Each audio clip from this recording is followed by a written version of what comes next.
araw sa inyo, aking mga kamoto.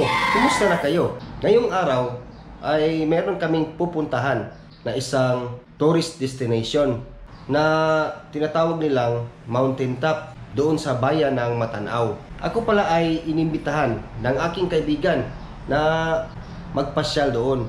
Ngayon ay gusto kong ipakita sa inyo kung saan ang daan patungo doon. Ito ay sikat na dito sa amin sa Davao del Sur. Kaya stay tuned mga kamoto. Sama-sama tayong tuklasin itong lugar na to sapagkat ito ay bago pa at kadalasan dito sa amin ng mga local riders ay pumupunta na doon. So ngayon ay gusto kong tuklasan din kung gaano talaga kaganda itong mountain top na sinasabi nila. So tara! A few moments later.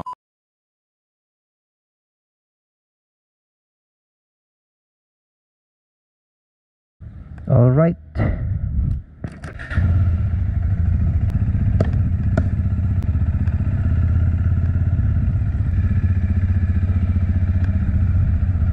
All right mga kamoto.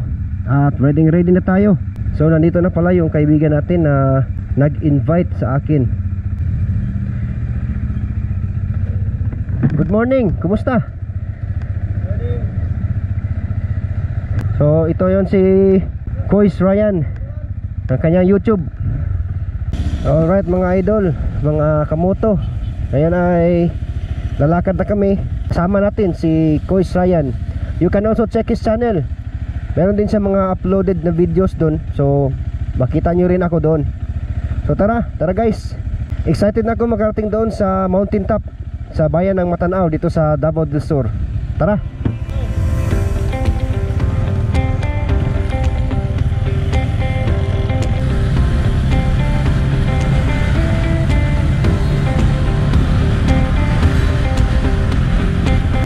Galing kami 3 de Mayo guys. Nasa Barangay Mati na kami. So kung ikaw ay galing ng Davao or Digos, dito lang kayo dadaan patungong Bansalan. Yung daan na patungong Bansalan guys.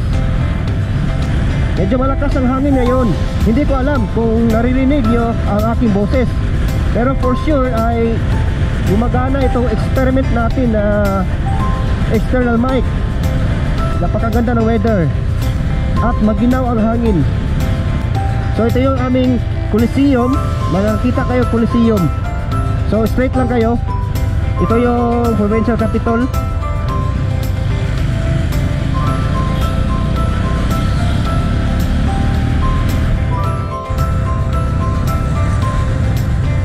So makikita ninyo merong St. Benedict Hospital dito sa Sinaragan.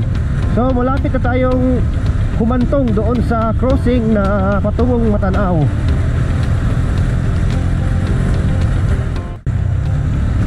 Guys, sa kasamaang palad nakalimutan ko na mag-glove. Ay nako, hindi pala ako naka-glove. Napakamalas. Di bale na, malapit lang naman tayo. So si Kois Ryan guys ay hindi siya motovlogger, pero meron siya mga videos na ina-upload tungkol sa pagdi-distribute ng mga relief goods ngayong panahon ng pandemic. So aspiring motovlogger din siya. Gusto niya ay mix yung kanyang mga videos. So mga kamoto, maraming salamat sa patuloy na panonood ng aking mga videos. At sa mga bago po dito, maraming salamat sa inyo sa pagbisita dito sa aking channel. Sana ay huwag niyo pong kalimutan na i-like at i-subscribe naman ang aking channel. Malapit na tayo guys. Ito yung palatandaan guys, merong Caltex. Ito na yung crossing na patungong bayan ng Matanao. So kita nyo yan, merong nakalagay dyan na this way to Matanao. So dito kayo liliko guys. Ikaw ay rider at gusto mong mamasyal dito sa sinasabi nating mountain top, ito yung daan. So gusto kong ipakita sa inyo, lalo na sa aking mga kamoto na mga taga Mindanao dyan.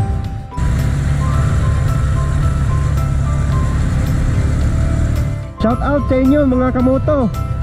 Shout out sa mga hindi ko na mention. Shout out sa inyo. So maraming salamat sa inyo sa patuloy na pagtangkilik at panonood sa aking mga videos. So dumating na po tayo dito sa bayan ng Matanao. So dumating na po tayo mga kamoto. Hindi ko lang alam kung saan tayo dadaan dahil si Kuis Ryan lang ang may alam. Sa tingin ko mga kamoto, maraming tao ngayon doon sa mountain top dahil meron kami nakikita na mga riders. Mag-ingat kayo sa daan dahil may mga sirang kalsada. Oo, kita nyo yan. Doble ingat talaga. Parang lumalapit tayo doon sa mga mountains yan, no? So ito yung makikita ninyo dito mga kamoto, mga magandang tanawin sa paligid. Kala ko straight lang, scam. Lakas ng daloy ng tubig dito. Irrigation yata to. Barangay Saboy, bayan ng Matanao, Davao del Sur. Barangay Saboy. Ganda ng pangalan ng barangay nila dito. Woo! Napakaganda. Bangkingan time. Wow! Napakasulit na biyahe to. Maraming magagandang tanawin sa paligid. Nature lover boy.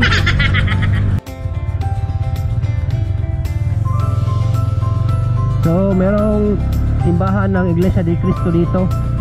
So mga kamoto, yun yung tandaan ninyo. Saka pakaliwa kayo. Oh, tingnan nyo yan guys. Napakaganda ng daan. Bakit may daan dito? Bakit sementado dyan? Dito hindi. Ah, sementado pala. A few moments later. So guys, nandito na po tayo sa sinasabi nilang mountain top. So nandito na po tayo. Oh, Pahibalo, kini nga lugar delikado sa landslide. Patay.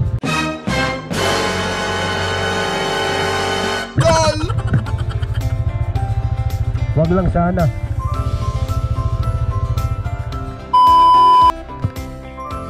Mountain top. Ayun, may tao sa bundok. So, dyan tayo pupunta ngayon guys. Parang hindi ko kakayanin yung tuk-tuk. Try natin. So doon guys ha, yung sa kabila, hindi yan dyan sa nasa harapan. Doon tayo pupunta. So nandito na po tayo mga kamoto. Maraming tao. So susubukan nating pumunta doon sa mataas na bundok para makakuha tayo ng mas magandang view doon sa paligid. Susubukan natin na pumunta doon sa tuk-tuk. Mataas. Parang wala na akong resistensya. Wala nang exercise dahil na lockdown. At ngayon, modified GCQ na. Magsisimula na tayo na mag-exercise. Parang abot hininga ko na. Yeah. Ay, di na kayo tuk-tuk na yun.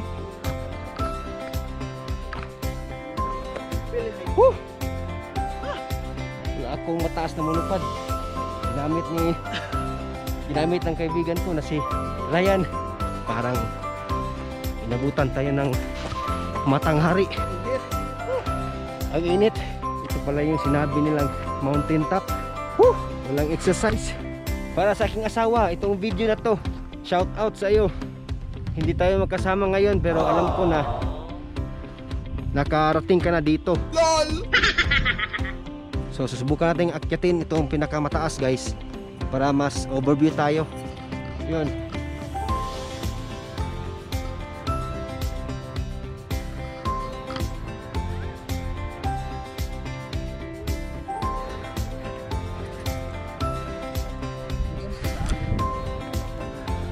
So ito pala yung sinasabi nilang mountain top.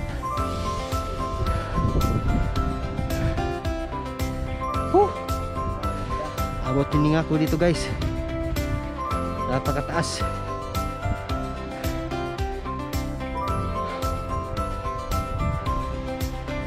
Ito na resulta sa walang exercise. Ay naku.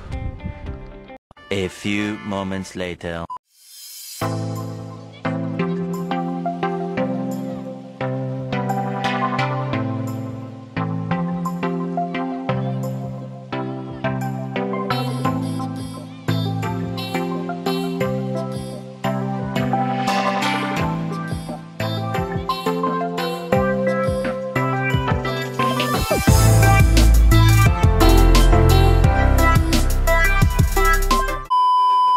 Guys.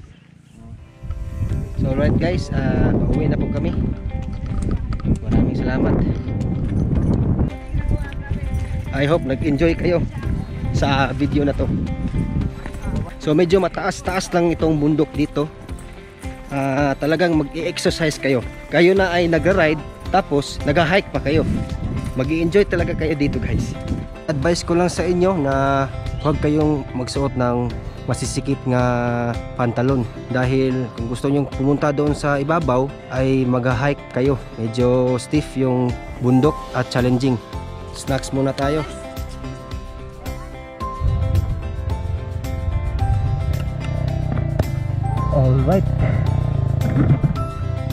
Alright mga kamoto, at kami ay uuwi na. Sana ay nag-enjoy kayo sa naipakita kong video dito. So yung mountain top ay doon pa sa tuktok, sa kabilang bundok. Sana ay makapunta kayo dito mga kamoto. Yung biglang liliko yung daan tapos maraming bato pa na maliliit. Nakakatakot yun. Maraming salamat sa iyo, kaibigan ko na Kuis Ryan sa kanyang channel. Dahil dinala mo ako dito, ikaw ang nagturo sa akin na pumunta dito para mag-vlog. So I hope ay nakakatulong ito sa inyo mga kamoto na nagpaplano na bumiyahe dito. Kapag ikaw ay taga dito sa Mindanao, hanapin mo lang ito ang bayan ng Matanao dito sa Davao del Sur.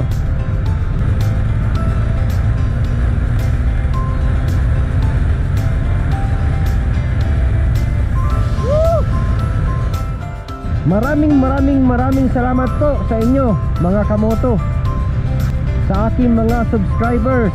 Maraming salamat sa inyo. At kung ikaw ay bago dito sa aking channel, maraming salamat sa pagbisita. At sana po ay huwag niyo pong kalimutan na i-subscribe itong aking channel. At saka hit the notification bell para updated ka sa mga upcoming videos ko. Alright, this is Motovice. Peace out guys. Sa susunod ulit na mga videos, abangan lang ninyo. Maraming salamat. Bye bye.